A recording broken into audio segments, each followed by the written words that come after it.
Well, it turns out it's not just Wanderers by name, it's Wanderers by nature. We've left New Forest Place after one season. There's 11,000 seats being added to it in the intermission. We're playing games for the coming year at the London Stadium. Remember how excited I was for our new ground? We got the new picture installed, the new name? Yeah, well, we've left it. Like I said, 11,800 seats being added. We'll be moving into a 36,000-seater stadium at the end of, well, the current season. As for now, though, well, season number 11 will be played at West Ham's ground. Of course, we have just finished season number 10. This today is the kickoff of season number 11. A transfer special awaits. The transfer window is now officially open, and we've got the small amount of £48 million to spend.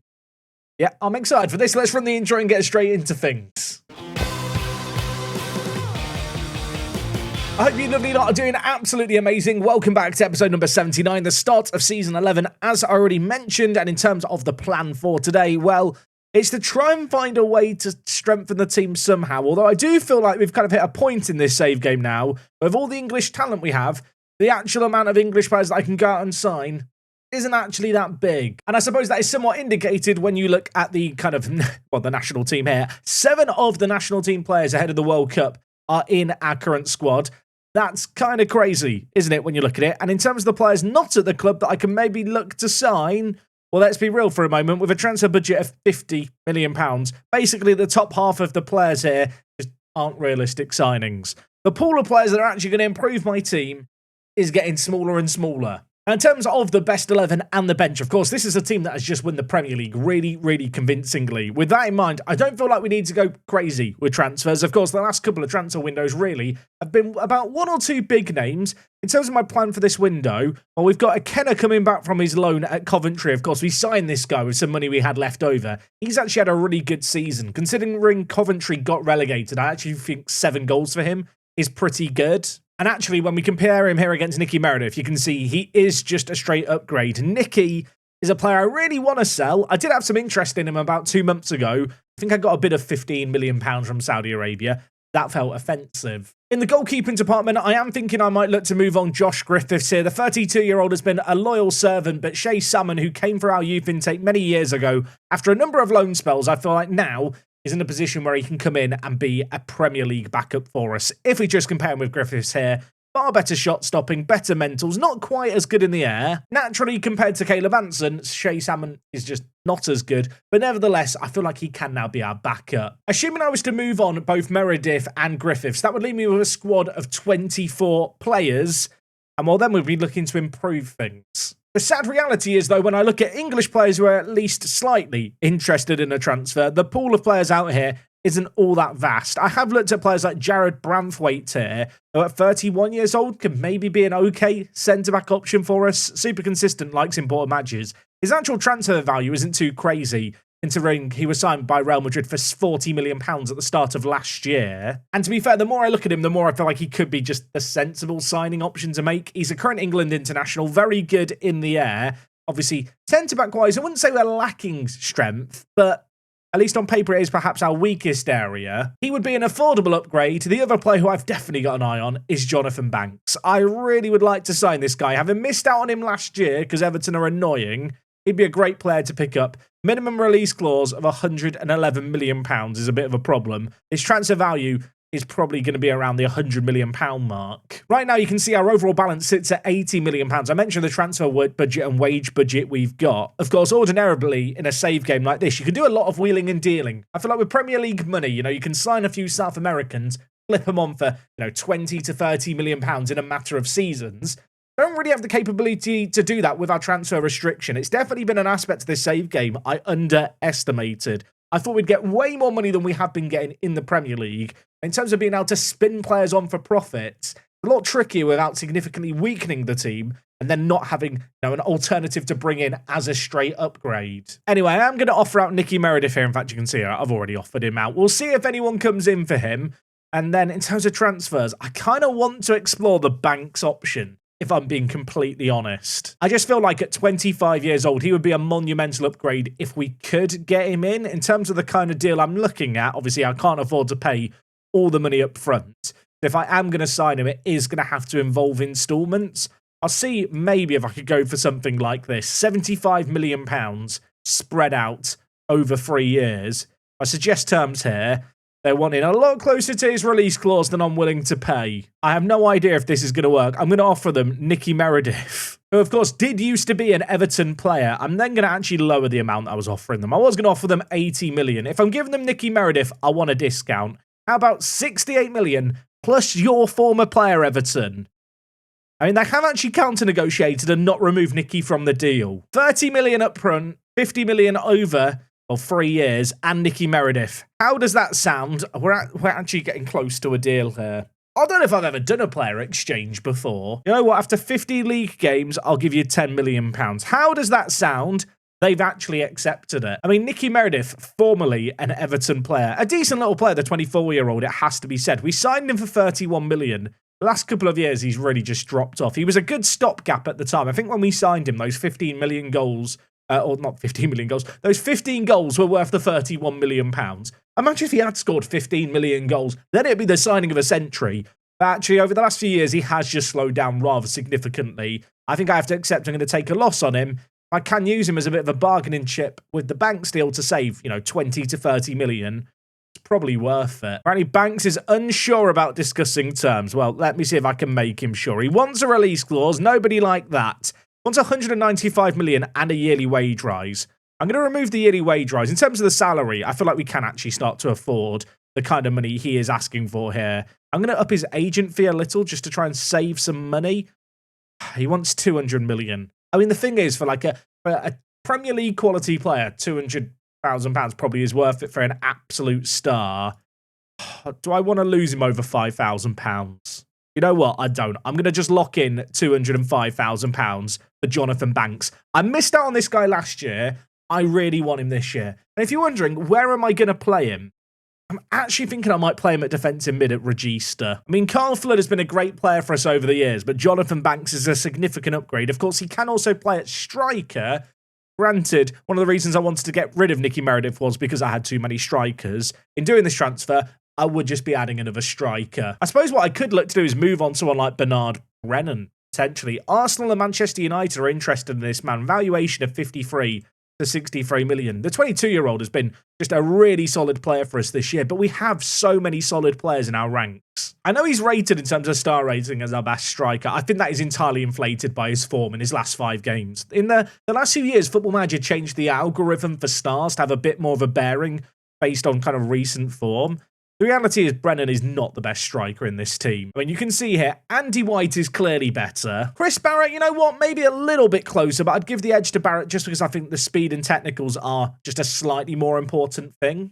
And compared to Marcus Sheldon, well, I'll be honest, they are just quite different players, aren't they? I suppose what I'm thinking with Brennan here is I should probably just sell him while he's very highly rated. And also, I have got a Kenner here who at 21 years old looks like he's got some good potential. He's not quite as good in the air as Brennan, although he's got quite good heading. When you look at these two guys head-to-head, there's not really a world of difference between them either. I mean, who would you say is better? I'm going to say a Kenner. I feel like I've just talked myself into this. I'm going to offer out Brennan for an unspecified amount and just see what kind of bids we might get for him. Norwich have made a bid for James Wiles here. The 23-year-old is not a bad little centre-back, but I just don't see him improving enough. He's been a bit of a squad player for us this year. They've offered 9.5 million.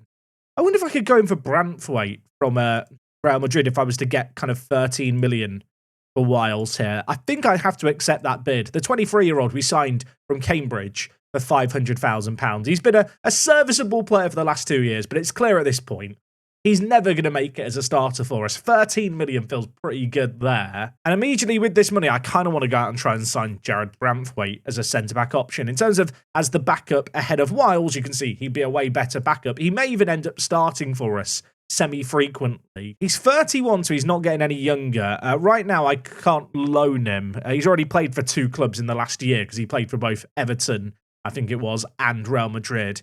There's a value here of £18 million. I'm going to offer them some instalment-based shenanigans here because I feel like I want to try and make my money go further if I can. 10 million up front, 10 million over 3 years.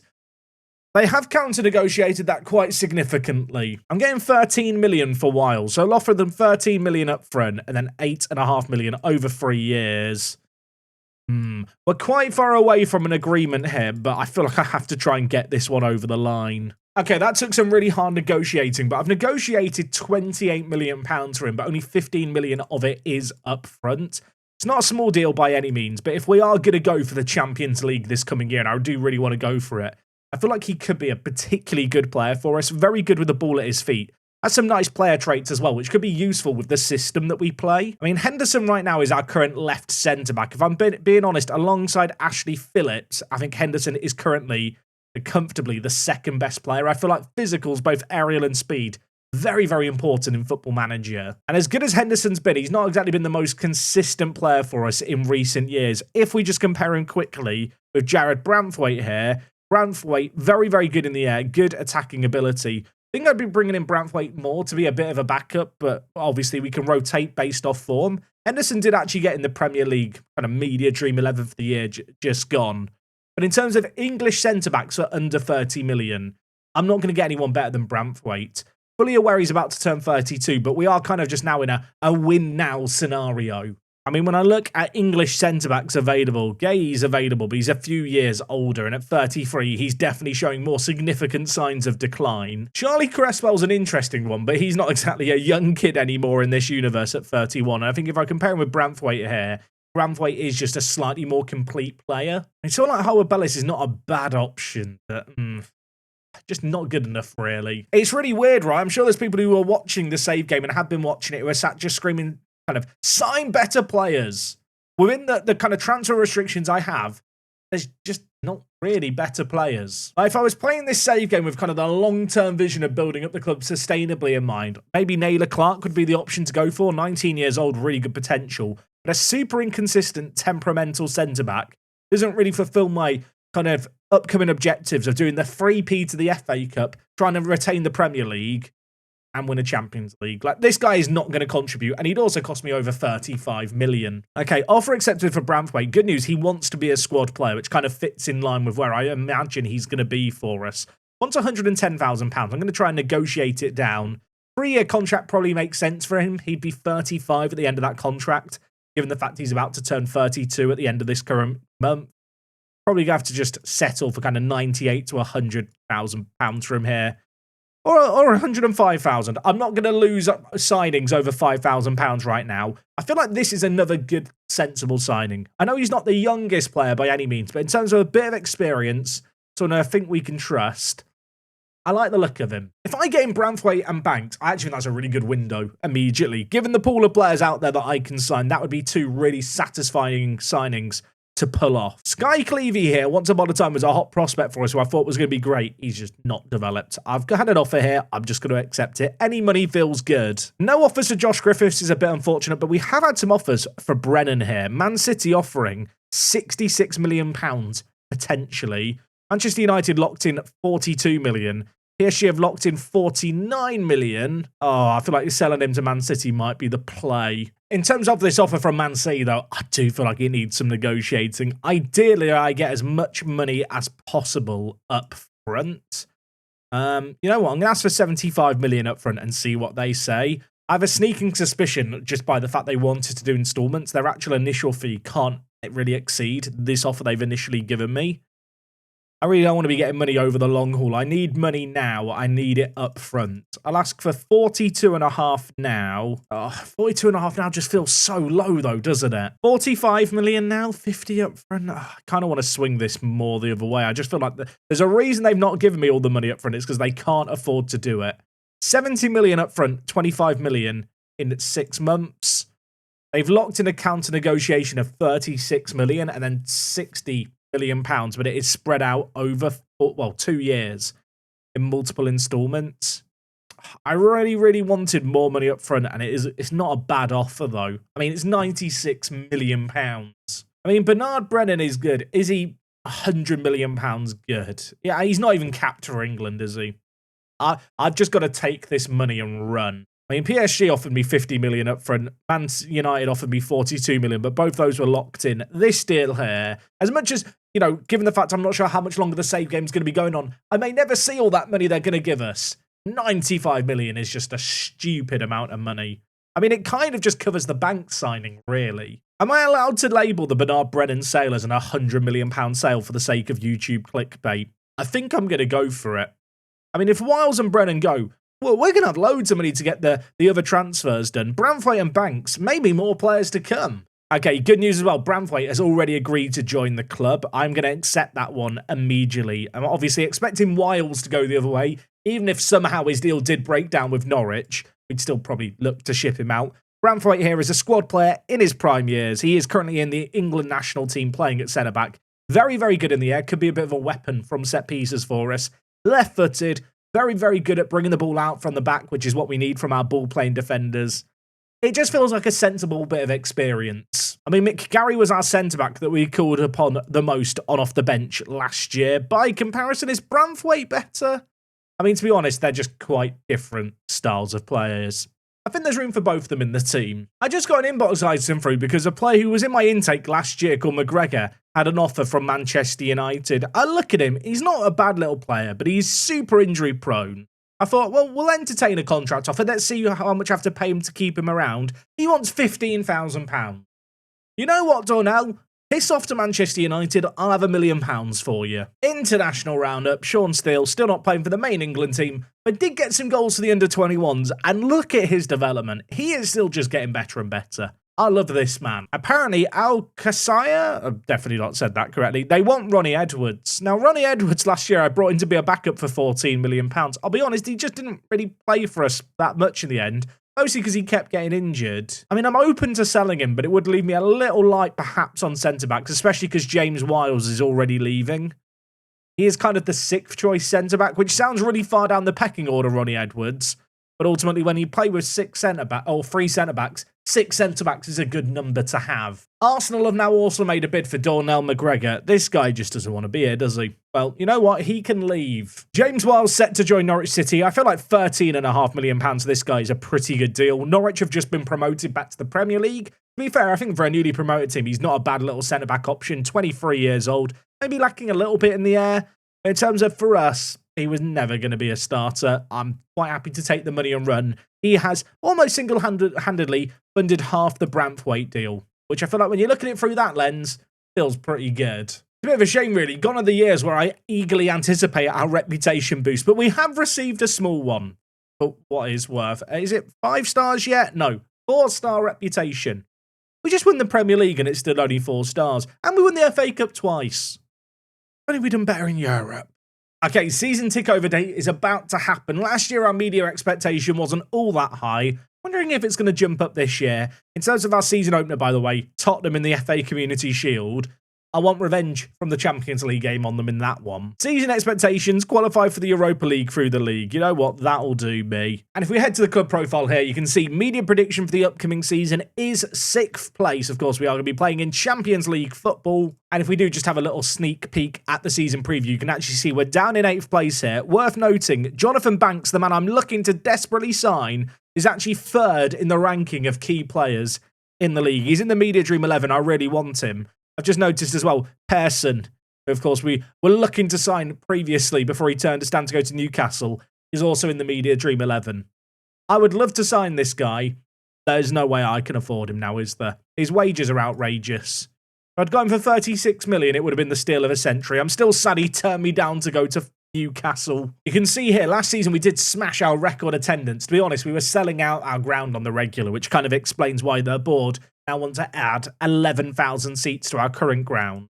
New Forest Place, obviously going to go up to 36,000. If I'm not mistaken, that is actually the maximum capacity for the stadium. In fact, you can see here the expansion capacity. It is the maximum size.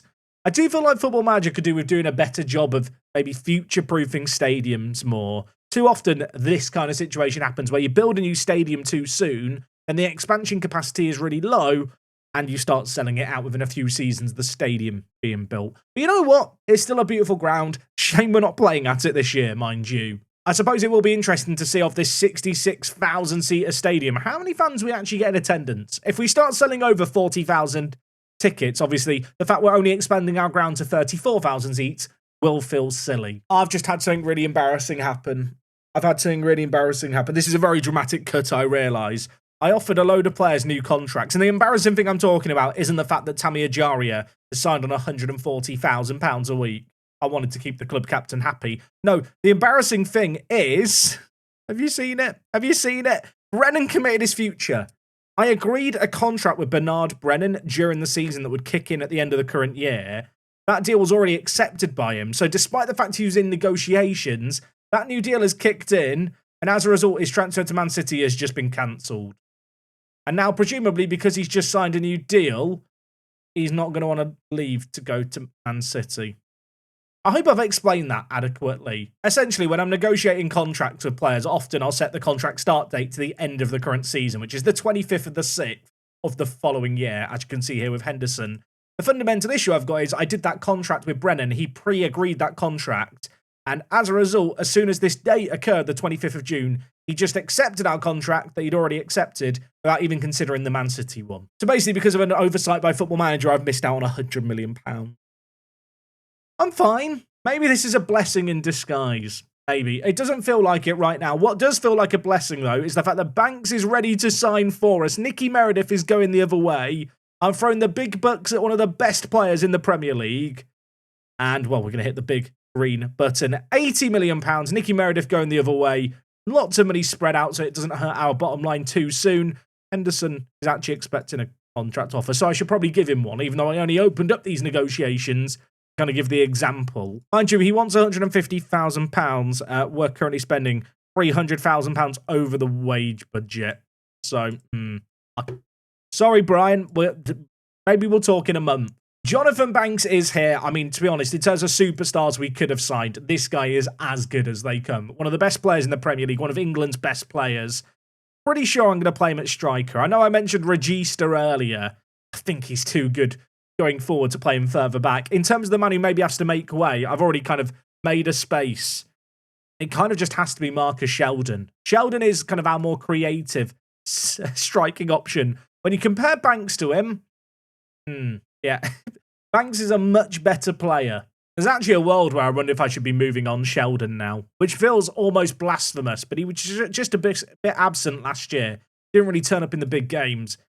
And according to star ratings, at least, he is our 5th best striker. Now, I don't know how much I necessarily trust these star ratings, but if Brennan's not going anywhere, Sheldon's probably the most logical player to move on. I can't believe I'm even saying it. Does he want to? He doesn't want to move. I shouldn't do it. I mean, the great news is we've signed an absolute superstar. The bad news is Brennan isn't going anywhere, and I've got to figure out how I'm approaching all our strikers. Someone recently asked, Jack, would you consider moving away from kind of the three at the backs tactic? Obviously, it's worked really well for us in the league, which is always going to leave me hesitant to change it up too much.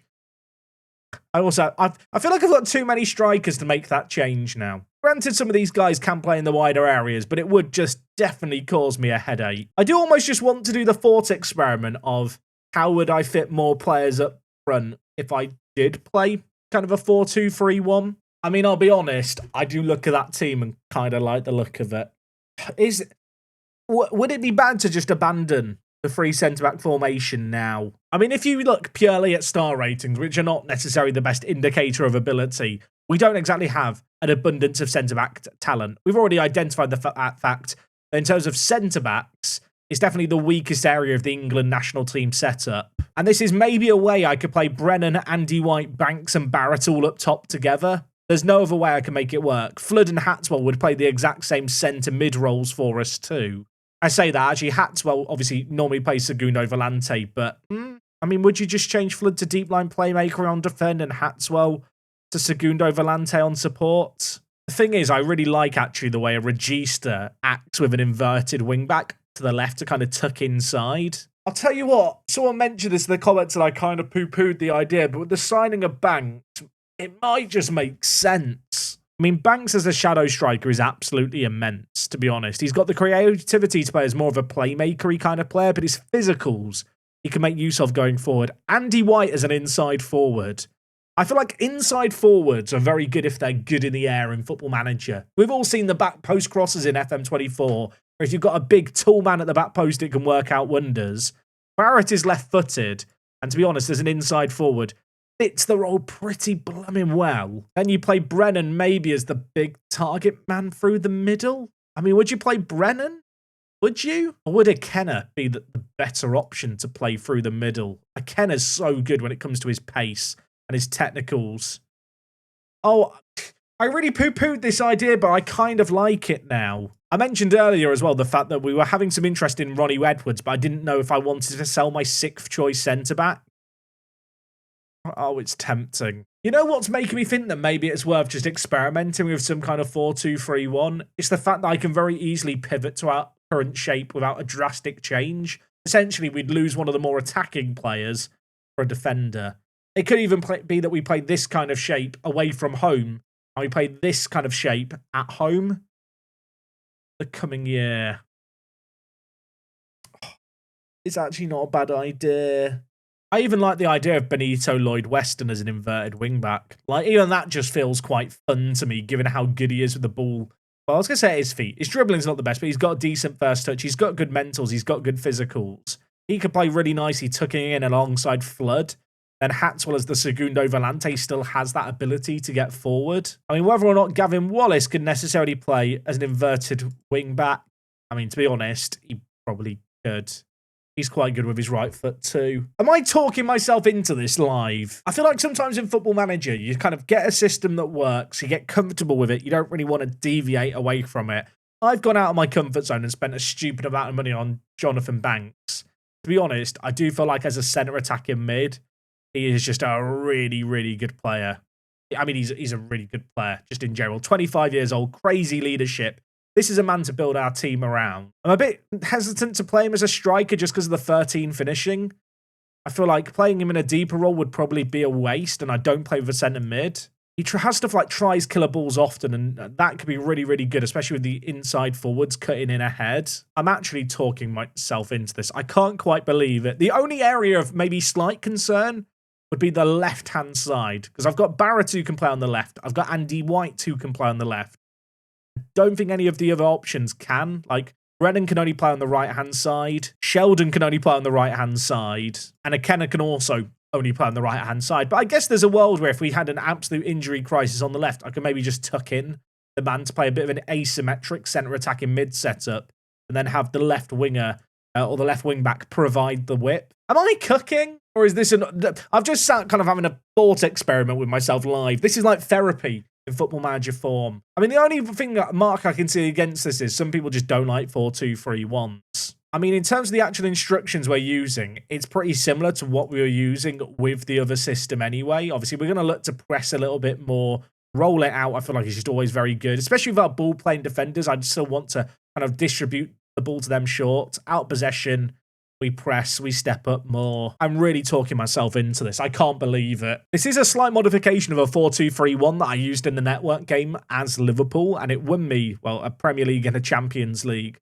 If this save game only has a season or two left in it, this might be my best chance of getting a Champions League. And I feel like I love the idea of Andy White actually out on the left. I feel like that could be very good. By the way, Jonathan Banks, record transfer at £80 million plus the player exchange. Totally forgot that we got rid of Nicky Meredith in all of that. I feel like £80 million to this guy is a crazy signing. Obviously, it's a lot of money, don't get me wrong. In the context of an English-only save game, he is England's best player. Tell you what I'm going to do. I'm going to organise a pre-season friendly against Man City and just see how the 4-2-3-1 does in that game. Granted, I won't actually be attending the game. Just want to see how it goes. Has also just dawned on me that Townsend can only play as a right wing back, so I might be a little light on a right back if I go with this change. I mean, Ajaria can play right back. Hatswell, to be fair, can also play right back.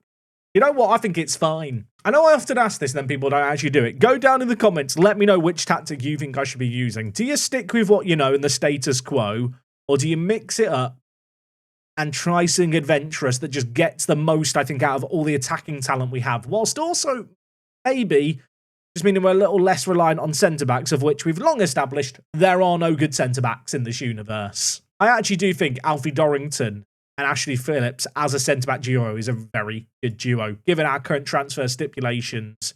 It's a bit of a shame that Dorrington had that long-term injury. It's definitely taken a slight edge off his physicals. I also just realised here, Brian Henderson can play right-back. So that's another reason why the right-back issue isn't really an issue. Darnell, by the way, has left the club to go to Arsenal. We do receive 1.2 million, so not even mad. If you were wondering, by the way, after all the transfers I've actually done, I've only got £15 million left in the transfer budget, and the wage budget we're now exceeding by £500,000. So I'll rejig all the money. We're still like £200,000 over the wage budget. But besides that, everything's fine. The game has told me that Man City accepted our friendly proposal, but it's not actually shown up in my list of friendlies the 4th of July. So I'm not sure what's happening there. Due to a sell-on, we get 50% of the profit of Christopher Alozzi. Oh my word, mad money. I say mad money. We'll use that loosely. We sold him for 1.4 million. How much have we received?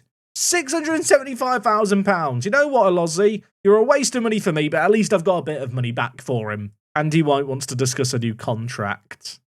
He's seen the fact that Jonathan Banks is on £205,000, hasn't he? Oh, not now, Andy. I love the fact I can ask Jonathan Banks to solve this issue. Yeah, Jonathan, the guy's complaining that he earns half the amount compared to you. Can you have a little chat with him and try and cheer him up? Didn't think that was going to work. I mean, I can't afford it, is the bottom line. Andy, this is not how this is meant to go down. I know that Ajari has just been given £140,000. I'm fully aware that the wage budget at this point has been completely nuked by Jonathan Banks' arrival, but we have no money. Like, this is the first time ever where I've actually told the truth and told a player, we can't afford to give you a new contract. And it's the one time where it's not actually worked. Clubs in England release players. Is there anyone here worth signing? Christian Martinez? Very good. Definitely can't sign him.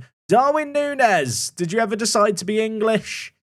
No. I've looked through the rest of the options here. There's no one worth signing. We're in a weird predicament now, because I think even if I was to sell some players, as I organise some pre-season friendlies here, but even if I was to sell some players, I don't actually think I can afford to sign anyone else. Like, we're in a situation where I don't think it's possible. We are so far over the wage budget that I'm not even sure I can table contract offers to my own players right now. The more I look at this setup, the more I like it. I do wonder if actually maybe you drop Brennan and play Andy White through the middle, Barrett on the left, even though he's only got a reasonable right foot. And then maybe a Kenner on the right. I don't know if I'm really overrating a Kenner here. I signed him just as a little bit of a signing because he was available last year from Coventry and then loaned him straight back. But actually, our scouts think he's got a little bit of potential. And compared to Brennan, if I just compare the two players here, I think he's better than Brennan. And he's younger. And it means that Andy White can then play through the middle. This is currently my plan. I actually kind of feel like with a Kenner here, it might be in my interest just to train him to play on the left-hand side as an inside forward, kitting in on his right foot. Like, in a dream world, if he could learn to play the position, I'd probably rather play Barrett over on the right. I'm really talking myself into this. It just feels like the right move. I even look at the bench and feel like the bench looks better with these changes too. I feel like I'm just spiraling right now, but I just feel like if there's a man to change the whole system for, it's probably Jonathan Banks. Mick Gary originally wanted a new contract. He's now changed his mind based on interest elsewhere. Arsenal and Liverpool want him. I signed him for £22 million. I played him so much last year.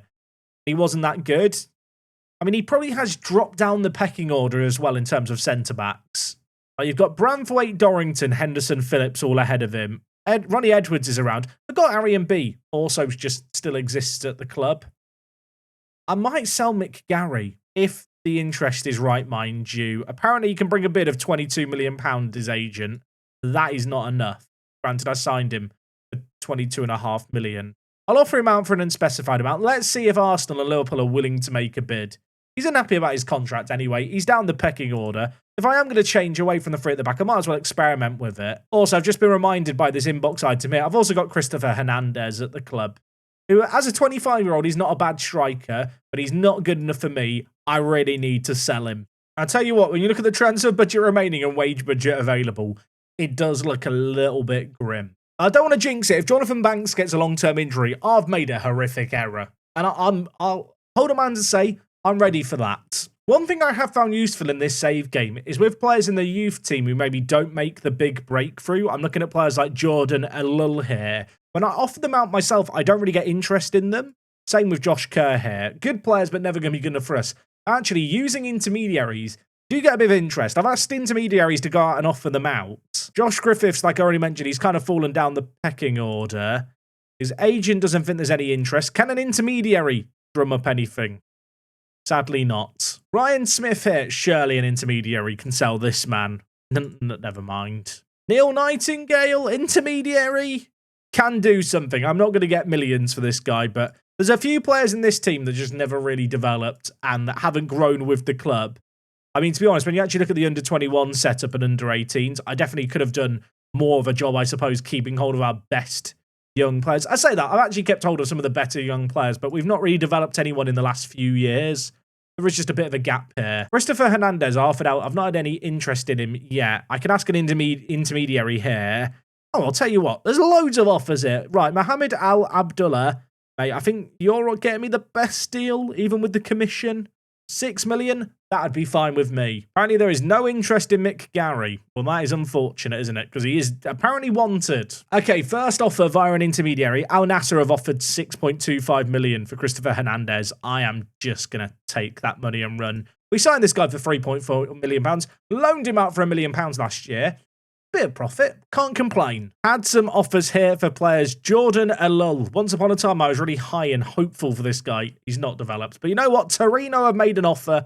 Granted, it is lots of installments and stuff, but it's at least a few million now. Christopher Hernandez is now at an offer from West Ham that's more than what Al Nassr did for us. Wrong Saudi club there. That's awkward. West Ham for 10 million. They've offered 8 million all up front. I'm going to accept that and turn down the Saudi deal. 8 million and no commission. Yeah, okay, you know what? Sorry to the intermediary. You're not getting your cut. I'm sorry. You've been scammed. Oh, and if you're wondering about all these work permits, it's just staff signing new contracts. Yeah, I'm not breaking my own rules. We have had foreign staff from the beginning. It's how we get our continental flair into our playing style. I mean, this is the weirdest transfer special ever, because I feel like it started off with just a big bombastic set of transfers, and now I'm just sat trying to cobble together some pennies to try and make sure we're not overspending the wage budget too much.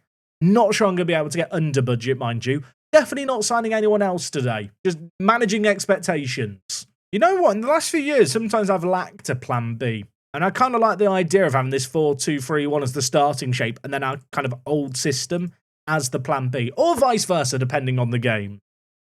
The more I'm thinking about things here as I just get all these sales and dealings done, the more happy I feel. Okay, Josh Kerr is leaving for Valencia, £2.7 million up front. Shout out to the intermediary. Neil Nightingale's leaving for Norwich. I'll be honest, it's less than £200,000, but money is money. Apparently the squad is unhappy with the treatment of Alfie Dorrington. They think he deserves a new contract. I mean, I don't necessarily disagree. He's on £41,000 a week.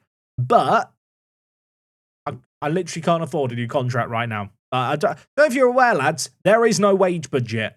Now the squad's unhappy about Andy White. I mean, there's literally no point in discussing this, is there? Okay, Christopher Hernandez is leaving for £8 million. That might help the wage budget a little bit. Okay, look, transfer budget now sits at £9.6 million. If we rejig it, we're now only £60,000 over the wage budget. We're chipping away very slowly. I am concerned that for this coming year, with the massive explosion in terms of the wage spend, we are going to be losing money. Compared to kind of previous years where during the season the money's kind of remained fairly level. I feel like that's just part of the course of now going for a Champions League. Dorrington wants out, mate. Stop crying. Can't afford it. Apparently Andy White's facing an uncertain future. Look, the future is certain once we get the money. And if you are wondering, chat, do you not regret this decision to sign Banks and just explode the wage budget? Absolutely not. Have you seen how good he is? I mean, Bernard Brennan's just got man of the match and we've beaten Hougang United 9-0. So that's a good sign. Hougang United, giants of Singaporean football, I've heard. They've got £8 million in the bank. So, you know, they're a very, very good team. Lee Michael is their key player. I mean, look at the talent. He's great. Okay, Alul is leaving the club. £4.7 million. More money in the bank. I'm actually shocked we got quite as much as we did for Alul there. That might be enough now to solve the wages. I rejigged the money. Oh, my word. We're under the wage budget. We've done it. Now, I guess the pressing concern now is to try and make Andy White happy. End of season, new contract. Wants to be appointed captain. That is snaky when Ajaria is currently captain. What kind of money does he want? £185,000. This is actually a very reasonable contract offer for a player as good as Andy. Let's make it 170. 175. Okay. You know what, Andy? I don't want you to cry for the rest of the year. I've got under the wage budget. I'm now instantly about to go back over it. But for Andy White, it's just worth it to keep him happy. Dorrington, I'd also like to kind of cheer up. He wants £100,000, which again is quite reasonable. Can I offer him that? I can offer him it. I've just got under the wage budget and we're about to instantly go back over it again. £105,000 of Dorrington. What we've done there is managed to keep our key players happy with new contracts, and I feel like that was needed. When I look at this starting 11, when I look at this bench, I'm pretty happy. I still feel like maybe I could move on a centre-back without jeopardising kind of the team system too much. I'm a bit scared that if I get rid of too many of our centre-backs, it doesn't leave me the option to go back to this shape, but Ronnie Edwards has got interest. Mick Gary's got interest. I probably could still move on one of them. Maybe get a bit more wage budget free to keep under budget. Potentially then look to address a few other players unhappy about their current contracts, like Joe McHugh, who, to be fair, probably should be on more than £15,000 a week. You know what? Today's transfer special has been part transfer special, part kind of tactical therapy. I feel like I'm more settled now than I was on a 4-2-3-1, which might seem a little bit mad, but I don't know, when you sign a player as good as Jonathan Banks, I feel like I want him playing behind a striker. I'm going to change the system. Getting rid of a centre-back, kind of with the ditching of the three at the back, kind of just makes sense given the fact that is just a problem area in the team. You know what? I've really enjoyed today's transfer special. I certainly hope you guys have too. Next time out, we're going to be starting season number 11. There might still be a little bit of late wheeling and dealing if transfers happen, but as the team as it is right now, I'm very, very happy. Is it a team capable of winning the Champions League? You know what? I don't know about that yet, but what I will say is Jonathan Banks is in the Media Dream 11 for the Champions League. That makes me quite happy. We will be returning on the 7th of August, next episode for the Community Shield, as well as the opening game of the season against Fulham. Hope to see you guys for that one. If you've enjoyed today's video, go down below, leave a like. It's me, Jack. I'll see you tomorrow for more. I'm out.